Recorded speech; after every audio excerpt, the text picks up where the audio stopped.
as notificações. Olá, meus ilustres amigos e amigas, bem-vindos a mais um vídeo no canal Verdades Ocultas da Bíblia. E hoje nós reagiremos mais uma vez ao nosso arqueólogo favorito. Infelizmente, aqui no Verdades Ocultas da Bíblia, nós não podemos, reagir aos seus vídeos de maneira íntegra, porque sempre recebemos algum tipo de sanção, bloqueio. Só acontece comigo, não entendo por quê. A gente não ofende, a gente nem refuta, a gente nem refuta. Todo mundo consegue fazer.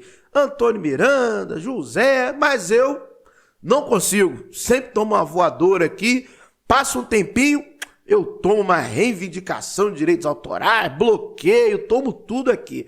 Mas a gente vai não mostrar aqui a imagem do arqueólogo favorito, e nós vamos aqui ver o seguinte, Ele vai responder a uma entrevista que ele está lá no Podpah, inclusive, se inscreva lá no canal do Podpah, do Mítico, do Igão, se inscreva lá, corte do Podpah também, um excelente podcast, e ele irá responder a questão do pecado, Porque Deus criou o mal, porque Deus permitiu que Adão e Eva pecassem, comessem do fruto. Por quê? Por que isto aconteceu? E ele vai estar respondendo. Lembrando que o arqueólogo favorito, ele estará argumentando no campo da fé, no campo do proselitismo, do evangelicalismo, do campo da apologese, no campo da religião. É onde estará a argumentação dele.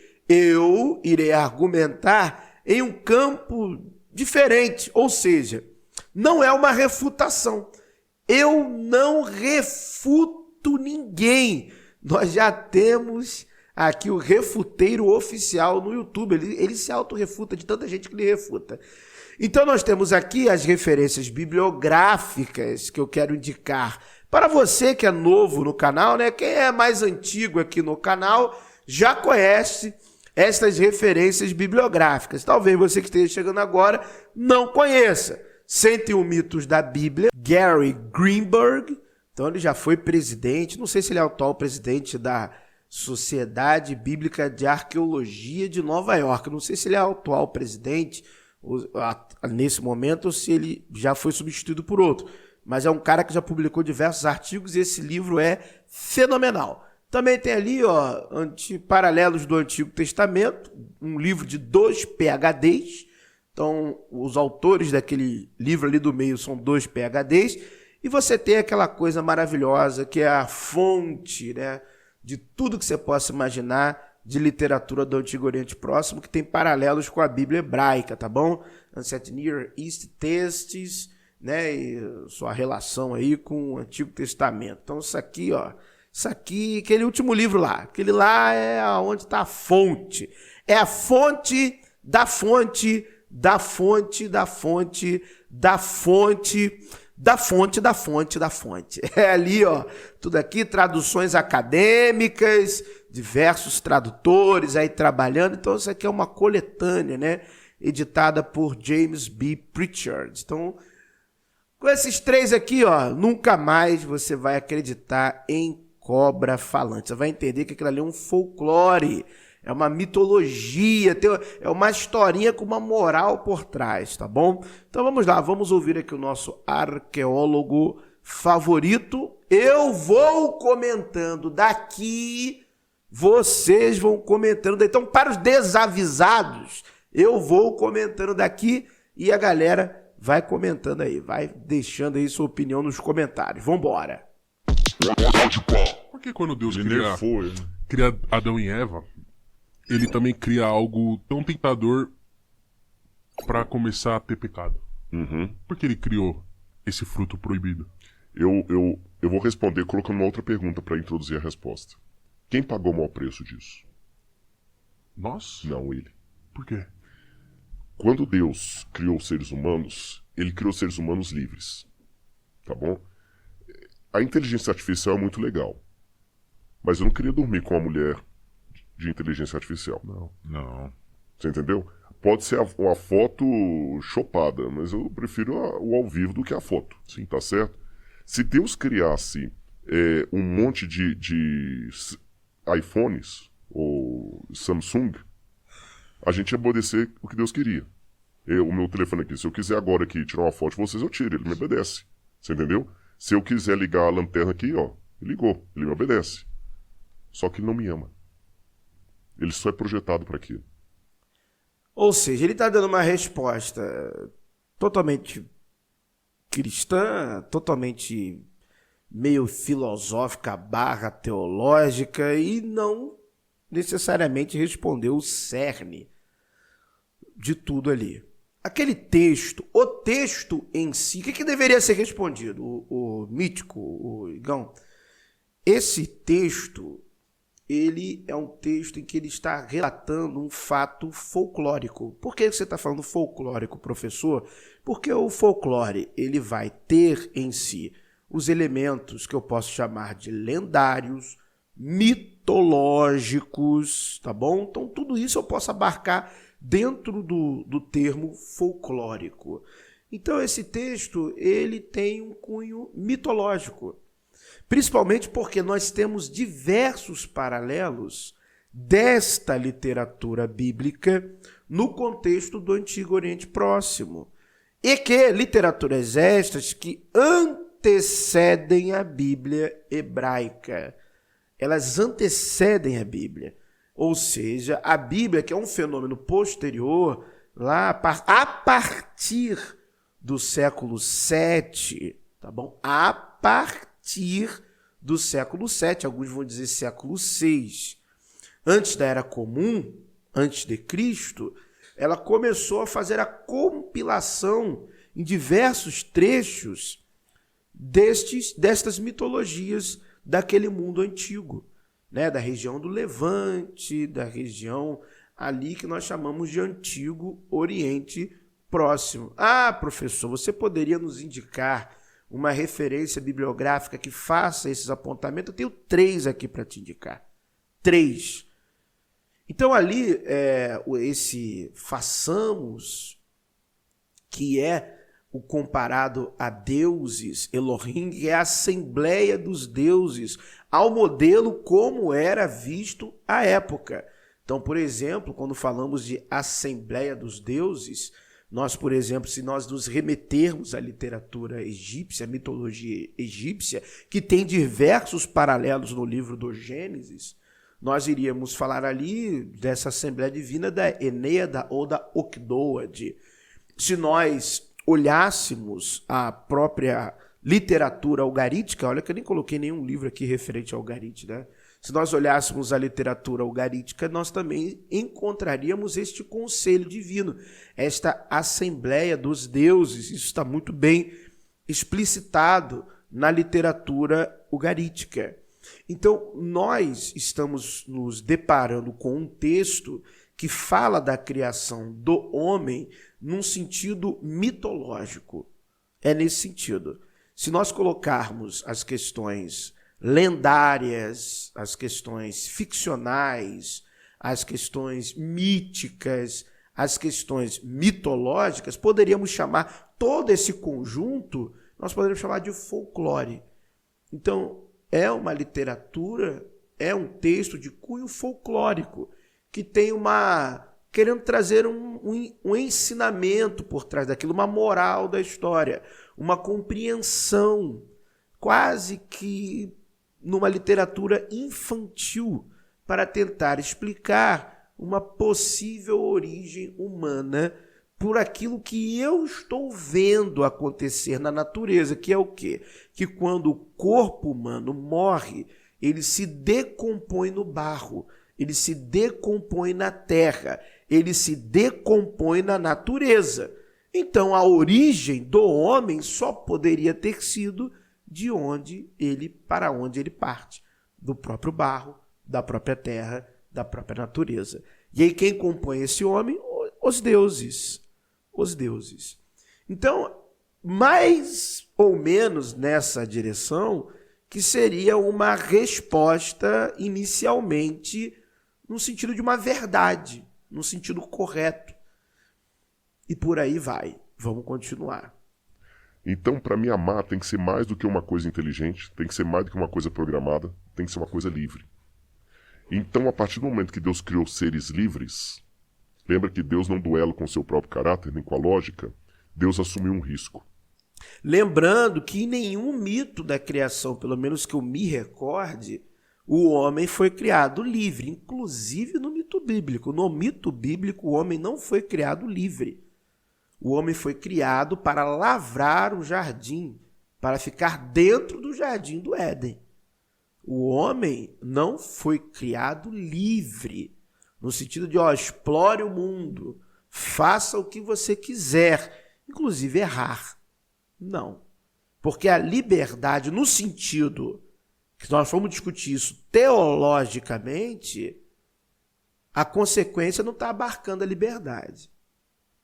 São duas coisas distintas. Você é livre para fazer o que você quiser, mas você tem consequências. Então você pode escolher. Você pode ter uma escolha.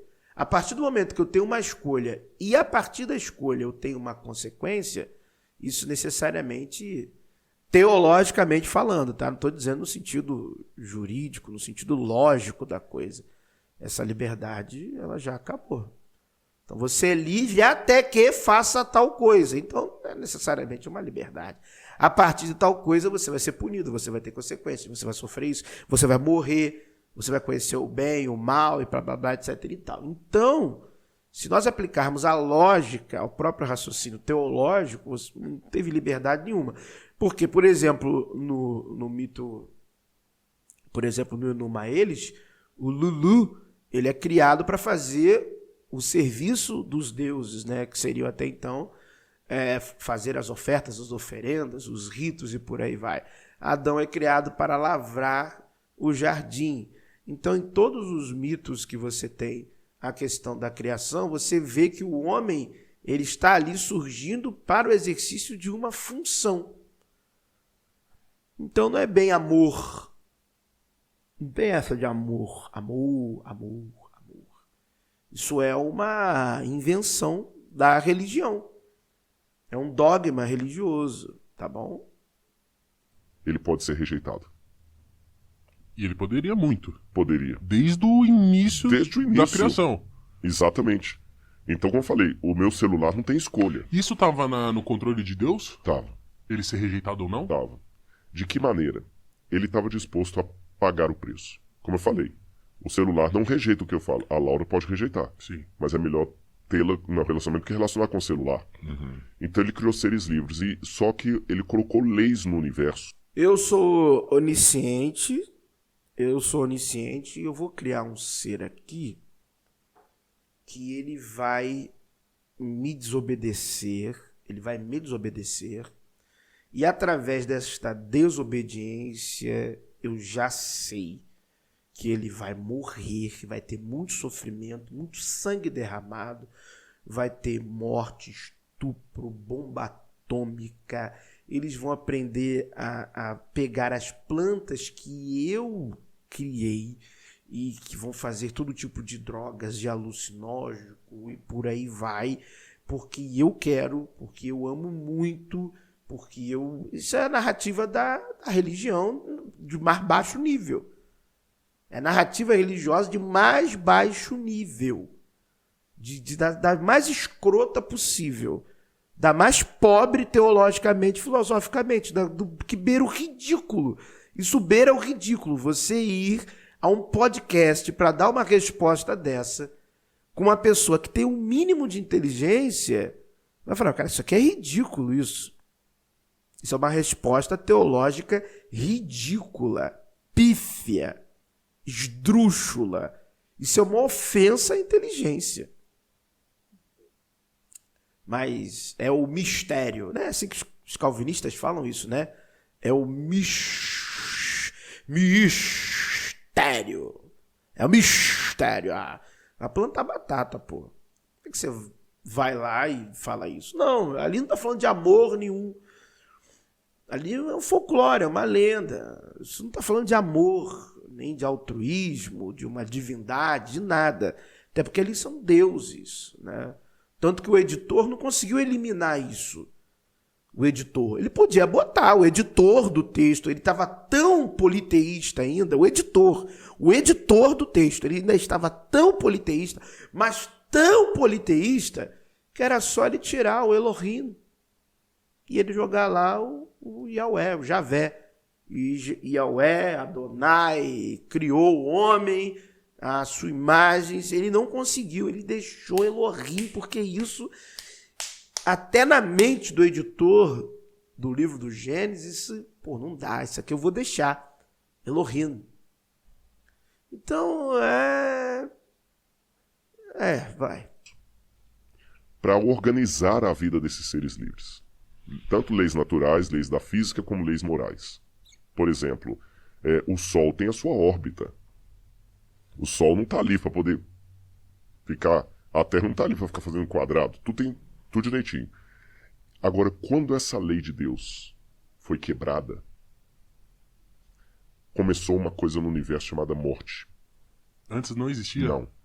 A morte não fazia... Lei que ele estabeleceu para que ele criasse alguém que fosse quebrar a lei que ele criou para quebrar a lei que ele estabeleceu. Meu amigo, vai plantar batata, né?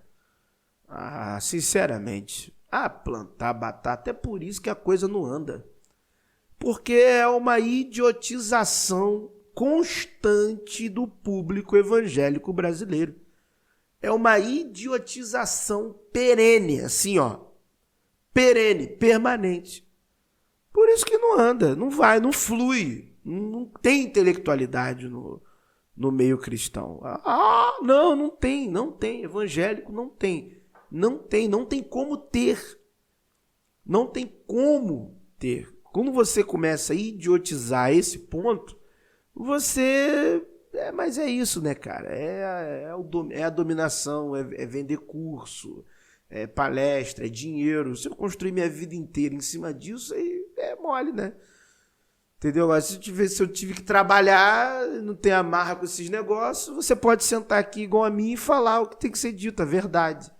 Entendeu? Agora, se o seu ganha-pão acaba, de alguma forma, estando diretamente vinculado a isso, então você, mesmo tendo doutorado, mesmo tendo teologia, filosofia, arqueologia, você, mesmo com título de doutor, você tem que meter esse caô aí, você tem que meter essa. Você tem que meter essa daí fortíssima, mesmo tendo uma vasta referência bibliográfica dizendo que não é isso. Mas o que você faz? Destrói tudo isso aqui, tudo mais que tiver, e mete o que tiver que meter, que vai dar mais lucro. Fazer parte dos planos de Deus. E como que a gente ia viver num mundo onde não se morre as pessoas? Ia ter lugar para todo mundo? Sim. Como? Só para você ter uma noção, nós temos duas maneiras de responder isso. Uma delas, que o limite de crescimento de Deus seria encher a terra. Porque ele falou com Adão e Eva assim, cresçam, multipliquem-se e encham a terra. Alguns autores pensam, olha, encheu a terra, acabou. Toda vez que vem essa passagem para mim, aí na minha cabeça fica assim, de coração, vou falar de forma chula. Isso era incesto? De coração. Sim, mas não, de coração era. O primeiro, no início, os primeiros filhos de Adão e Eva tiveram que casar com irmãos. Olha, eu vou ser sincero, eu também, lá na minha ignorância, eu pensava isso. Mas o que nós temos hoje na literatura especializada, né, os doutores de verdade que não rasgaram seus doutorados, os PhDs de verdade que não cagaram em cima de seus títulos, é que até aquele termo ali aplicado no Gênesis se trata de humanidade. Deus criou a humanidade. Não necessariamente o homem, o ser indivíduo, mas a humanidade. Então, diversos seres foram criados pelos Elohim, do qual Mauro Biglino fala muito bem isso. Mauro Biglino dá um show. Na minha opinião, um dos maiores exegetas vivos em atividade ainda. Ele tem canal no YouTube, é em italiano, mas, sensacional. Mauro Biglino vai falar que das amálgamas que temos ali no início do livro do Gênesis, nós temos a história da criação da humanidade e nós temos a história destacada de um indivíduo, né, mitologicamente, um ser mitológico representante dessa criação, que é colocado no Gran Éden ou no Jardim do Éden. Que aí seria um ser, um específico, que nós temos a criação da humanidade. Inclusive, outros professores já falaram algo também nesse sentido, que ali no texto é que Deus criou a humanidade. O termo ali em hebraico, a construção dá a entender isso. Humanidade. De Adão e Eva. E deles dois, o mundo. Tem que ter um casamento incestuoso aí. Na verdade, o incesto se tornou problemático com o tempo, por isso Deus proibiu. Mas eu não sei como era a fisiologia adâmica. Era outra fisiologia, não era diferente da nossa. Entendi. Você entendeu? Então, nessa questão, quando... Tem prova científica de que a fisiologia de Adão, alguém dissecou o cadáver de Adão, alguém dissecou os descendentes diretos de Adão, existe alguma prova genética, algum osso, algum crânio de algum ancestral humano, que nós podemos dizer assim, olha aqui, esse cara aqui, adâmico, viveu X mil anos e por aí vai.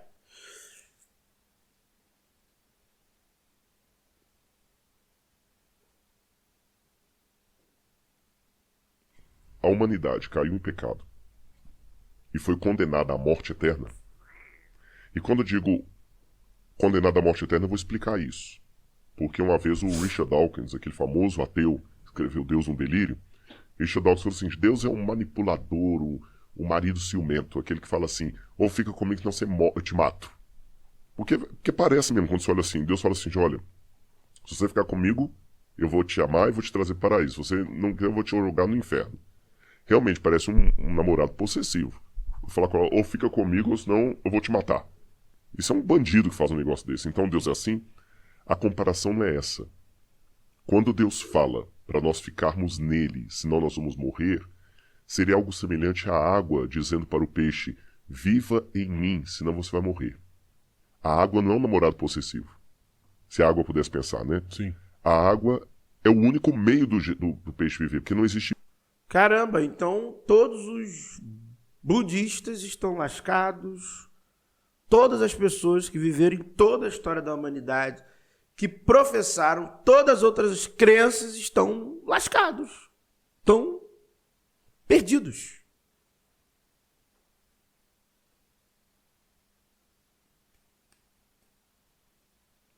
É muito caô, mano. Vou te falar bem, hein, cara. Olha... Vai. Ai, meu pai do céu. Se você chegou até aqui, digita nos comentários. O Gênesis é um mito. Se você chegou até aqui, chegamos até aqui, você vai digitar nos comentários. O Gênesis é um mito. Digita aí, escreve. Escreveu? Vai, rapidinho. Gênesis é um mito. Escreve. Gênesis é um mito. Vamos lá, vamos ouvir mais historinha, vamos embora. Vida de peixe fora d'água. Então, se a água vira para o peixe e fala assim, peixe, não saia de mim, senão você vai morrer, a água não está sendo manipuladora, nem possessiva, nem arrogante, nem ciumenta. A água está sendo apenas lógica. Da mesma maneira que a água diria para o peixe, viva em mim, senão você vai morrer, Deus diz para os seus filhos, fiquem em mim, senão vocês vão morrer, porque não existe vida fora de mim. Só que quando a humanidade rompeu com Deus, ela escolheu a morte. E como Deus ficou quando ele viu a morte? Arrasado. E aí... Ele não pode dar uma segunda chance Resetar. disso de novo. É tipo assim, ó. Errar. Resetar. Tchum, vão de novo, mais uma, pra ver se Eva e Adão vão... Poderia. Se ele não fosse coerente com o caráter dele. Pô, é Deusão, né? Mas ele não tá Deusão. devendo... Mas tipo assim, Deus não tá devendo explicação pra ninguém. Mas Deus não duela com seu caráter. Essa que é a questão. Nós duelamos com o nosso caráter. Você entendeu? A gente tem aquele negócio, no escondido eu faço, no ao vivo não. Deus não duela com o seu caráter. Mas se ele sabe de tudo, como que ele não sabia da morte? Ele sabia, e ele resolveu pagar o preço mesmo assim. Ah, E como é que é essa questão de pagar o preço? Outra parábola para vocês. Dizem que uma vez um rei... Cara, o cara não, ele não presta nem atenção. Ele já se embebedou tanto dessa teologia arcaica, dessa teologia morta, dessa teologia podre. Ele tá tão embriagado desse lixo teológico, entendeu? Que ele não percebe que isso é uma coisa do mais alto sadismo. Eu vou cortar o braço. Eu quero ver sofrimento. Eu pago o preço. Vamos lá, eu quero ver, eu sei de tudo, eu quero ver. Vamos ver a morte, eu vou criar aqui inferno, que não existe, né? Vamos ser sinceros. Vai ter um céu pra galera que vai estar comigo, eu quero ver. Eu amo muito, eu amo tanto que eu vou criar aqui uns negócios bizarros pra confundir. Vá plantar batata, poxa vida. É sádico um negócio desse. Plantar batata, querido. Isso é pra criança. Que coisa ridícula. Isso é ridículo. É uma pessoa que tá tão embriagada, bebeu tanto, e aí a gente questiona até a inteligência de não questionar o negócio. Porque chega uma hora que você questiona, né? Eu, por exemplo, questionei. Falei, não, calma aí. Calma aí, amigão. Não é assim, não. Ô teólogo, doutor fulano, PhD, não. Você tá fazendo apologese, você não tá sendo racional. Não. Colocou regras no reino dele para organizar a vida de todo mundo. E tudo funcionava bonitinho. Por exemplo, ninguém roubava naquele reino, porque estava escrito na lei lá. Se alguém roubar, vai ter os olhos arrancados. Causa e consequência. Ninguém roubava. Todo mundo dormia com a porta aberta, não tinha tranca. A delegacia ficava às traças, porque ninguém ia preso. Se roubava, quem quer perder o olho? Belo dia, os soldados trouxeram a majestade. Esse rapaz aqui foi apanhado em flagrante, roubando. Ele meteu essa E a história. lei mandou arrancar os olhos. Sim, a lei manda isso. Só que tem um problema, majestade, é o seu filho. É o príncipe. nossa. E o menino implorando, pai, não arranca meu olho, não, pai, não arranca meu olho, não arranca meu olho. Se você fosse aquele rei, o que você faria? Eu não ia arrancar, não. No papo reto. No papo reto. Eu no papo reto não arrancaria não do meu filhote, não. Ele falou, cara... Se você Dá uma não sandáliada arrancasse, nele. o que o povo ia falar? Ah, esse rei não é justo. Se fosse o filho da lavadeira, ele arrancava. Mas como é o filhinho dele, e ele também não ia dar dando exemplo nenhum pro filho. Eu sou muito suave, acho que eu não ia arrancar O que de ele ninguém, não. fez? Ele arrancou? Não. Ele podia mudar a lei também, né? Mas não, também não dá certo. Se ele também arrancasse, também ia dar problema. Porque se ele arrancar fazendo esse rei não teve misericórdia nem do filho dele, quanto mais de nós. Que rei tirano. Então ele não podia arrancar e não podia não arrancar. A palavra de rei não volta atrás. Sabe o que ele falou? Palavra de rei não volta atrás. São 2 olhos que a lei requer. São 2 olhos que a lei terá. Os dele. Arranque os meus olhos e deixe meu filho vivo. Por que ele fez isso? Por amor. Ele conjugou o amor divino com a posição soberana de monarca. Deus fez a mesma coisa. O ser humano precisa de perdão, ele terá o perdão. Mas para perdoar a humanidade, alguém tem que enfrentar a morte eterna. Ah, para. Aí fala São João 3,16. Deus amou o mundo de tal maneira que deu seu único filho, para que todo aquele que nele crê não pereça, mas tenha vida eterna. Versículo bonito desse, usado de maneira tão pífia, tão... vai catar coquinho, pô. Que Deus arrancou o quê? Vai plantar batata, vai cagar no matinho. Poxa vida, aí não dá, pô. Aí é muito, né? Aí é chamar os outros de idiota. Aí é chamar os outros de idiota. Não dá, aí fica difícil. Ou seja, para a gente ter esse papo reto aqui, Jesus morreu na cruz do Calvário. Isso para mim é tão sério, tão forte, tão lindo, que eu sei que a única coisa que me garante ir para o céu não é a boa obra que eu faço, não é a caridade que eu faço, não é guardar a lei, é aceitar a Cristo como Salvador pessoal. E os meus pecados estão lavados no sangue do Cordeiro. E daqui por diante, e os erros que eu cometer, Ele pode me perdoar se eu me arrepender. E as obras são só o resultado da minha caminhada com Ele. E quando você mente, quando você omite, isso é perdoado? Eu tenho essa dúvida. Quando você distorce, mente, omite, priva as pessoas do conhecimento, quando você quer ajeitar, manipular a realidade para se adequar à sua visão de mundo, e você está fazendo isso de forma totalmente consciente. Essa divindade, esse Deus cristão, brasileiro, ele perdoa?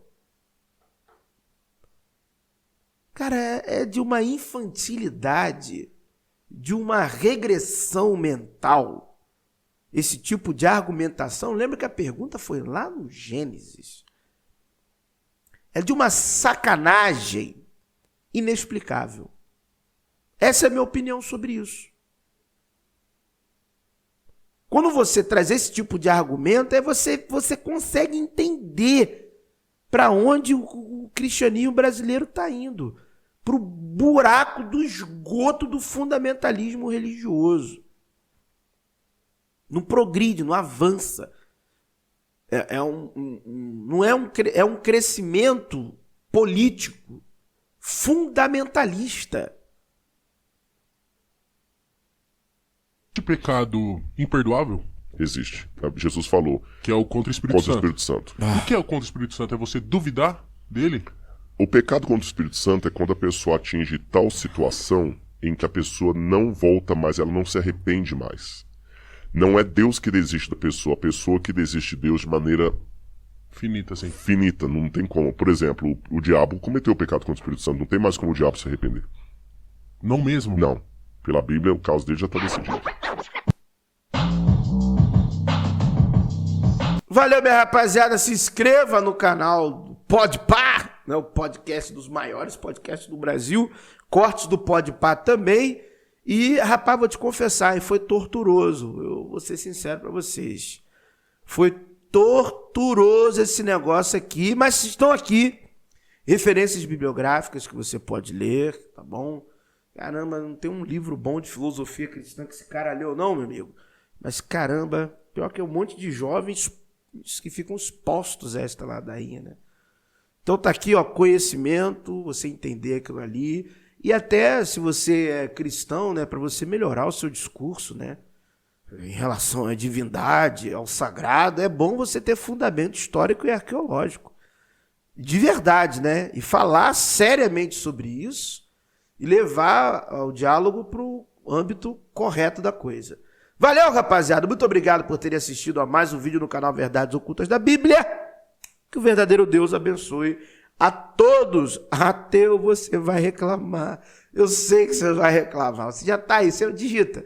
Digita aí. Eu quero saber quem é. Vai, digita, vai. Se você não crê em um Deus, está tudo certo. Desejo do fundo do meu coração, então, que a sorte e a fortuna ali acompanhe. But if I lay down and I play dead